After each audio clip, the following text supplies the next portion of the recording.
Hello and welcome to the Gothenburg Carnegie Library. It was built in 1916 and is recognized in the National Register of Historic Buildings. Hello everyone, I'm Lance Schwartz, inviting you to sit back and relax. We're going to spend the next 30 minutes exploring our town, Gothenburg. The Pony Express capital of Nebraska is located along Interstate 80, 193 miles west of Lincoln and 38 miles east of North Platte. Our town, Gothenburg, is home to more than 3,500 residents. And one of those residents is a wonderful woman named Marilyn Carlson. The nickname at the Gothenburg High School is the Swedes, a moniker that Marilyn happens to take great pride in. Well, I'm just Swede through and through because my grandparents were all from Sweden. Marilyn Carlson says no other nationalities are involved. I'm just Swede. Marilyn knows her family history well. My dad was born in Sweden and came over to America in about 1888. Marilyn says that many Swedes settled in Gothenburg. My grandparents were the third family to settle on what was and still is known as Tallinn Table. Marilyn was born in our town, Gothenburg in 1928. That makes her 88 years old. When my husband started school, he had to learn English because his family, being both parents were from Sweden, they talked a lot of Swede. And Marilyn still talks a lot of Swede. Morgenstund har guld i mun. The morning has gold in its mouth. Marilyn likes to bake delicacies from the motherland. My mother used to call it the julgran. And items from the motherland also adorn her kitchen wall. There's only 2 Gothenburgs in the world. And the Gothenburg in Europe pronounces it differently than we do. The other Swedish name is Göteborg. A few years ago, a couple of bookmakers from Gothenburg, Sweden, traveled to Gothenburg, Nebraska to research for a book. It's a variety of people. It's their story of their lives. Marilyn and her daughter-in-law Madeline were featured in one of the chapters.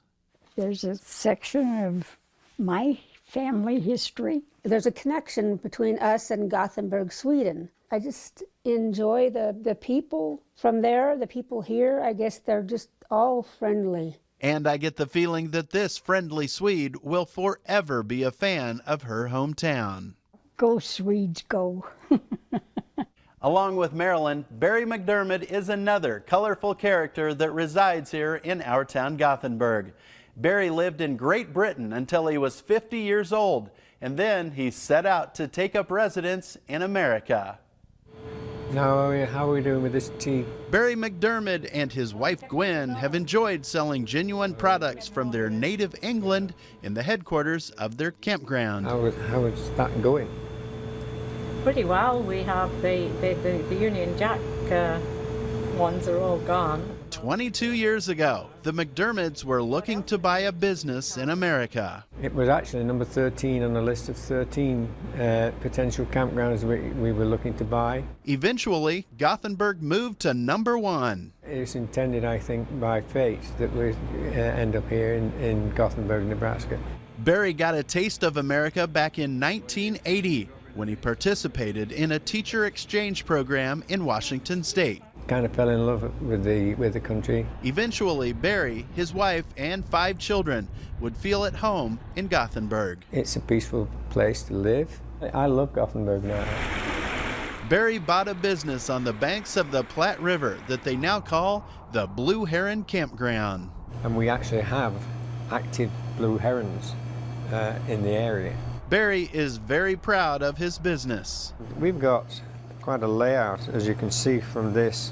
We've about 50 campgrounds for RVs and then 18 tent sites. This 75-year-old has gotten very involved with this community, serving as a high school track coach, and he's written 4 plays. I've been president of the Sun Theatre. I've been involved with the tourism industry here in Gothenburg, Nebraska. This native Brit gets a lot of questions about his accent. I love your accent. Geez. And these kids at the school said, "Can you talk in American too?" And I say, "Sure, why not?" Started off with just one shelf, and over the years it's grown. Gwen likes to share remnants of England with Nebraska and I-80 travelers. A lot of the younger people, teenagers and things, will come in and buy things. They like to try something different. These Brits are definitely a pair of Gothenburg's greatest advocates. I don't sell Gothenburg to anyone, they buy it themselves. That's right, Barrie. Up next, we have a story about a group of people that have been sold on our town Gothenburg for a long, long time. Just like clockwork every day of the week.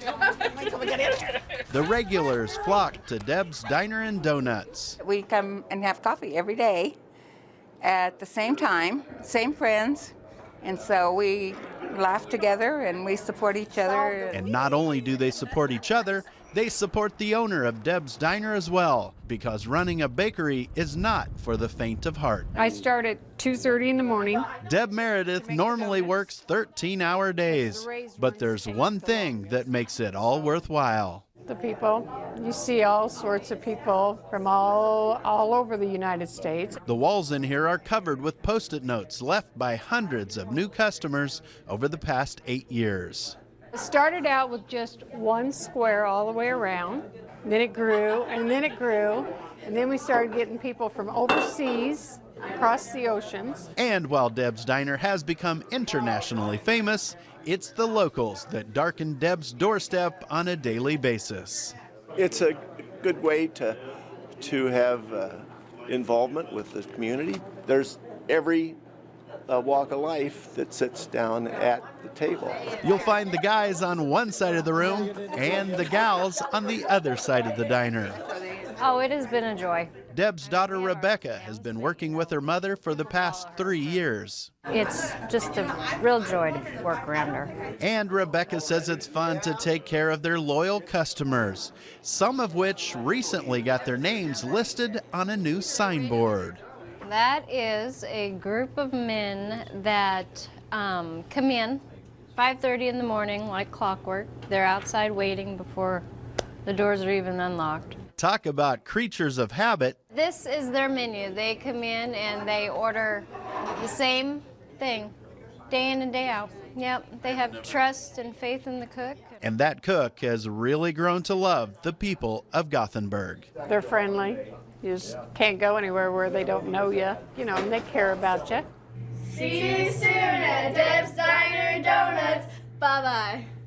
And speaking of people that care, I'd like to introduce you to the future of our town Gothenburg, the ambitious young superstars of FFA. Runner! So we are hosting a Stop Hunger Now meal packaging event. Jesse Rudolph is the vice president of the Gothenburg FFA. We fundraised in order to get them to come here and host a meal packaging event. Like many FFA events throughout the year, this gathering of volunteers makes the community stronger. A lot of effort has been put in to make sure this event can happen tonight, and we're expecting over 150 volunteers, so it's an amazing way to get the community involved.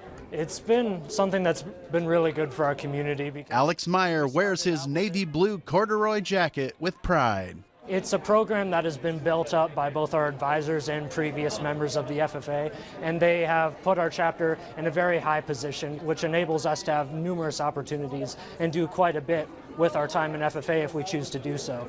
Some of these we just need to deadhead. Dan Shearer has been the advisor of the Gothenburg FFA for 25 years. We're going to have to just baby it along. This on-campus greenhouse is an entrepreneur project for FFA members.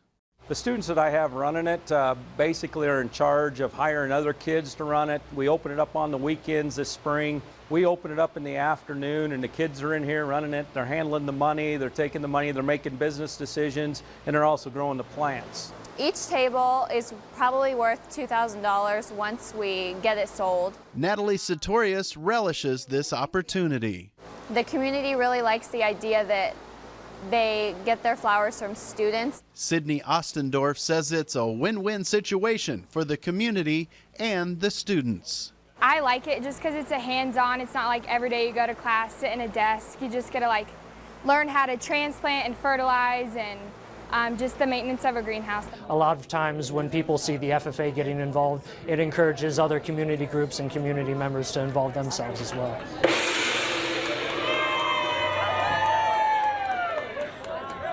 I'm telling you, there are some bright lights shining in that FFA crew, and their greenhouse will soon be open to the public. So get out and support the impressive young men and women of the Gothenburg FFA this spring. Straight ahead, a trio of stories that point to a very bright future in our town Gothenburg. Stay tuned.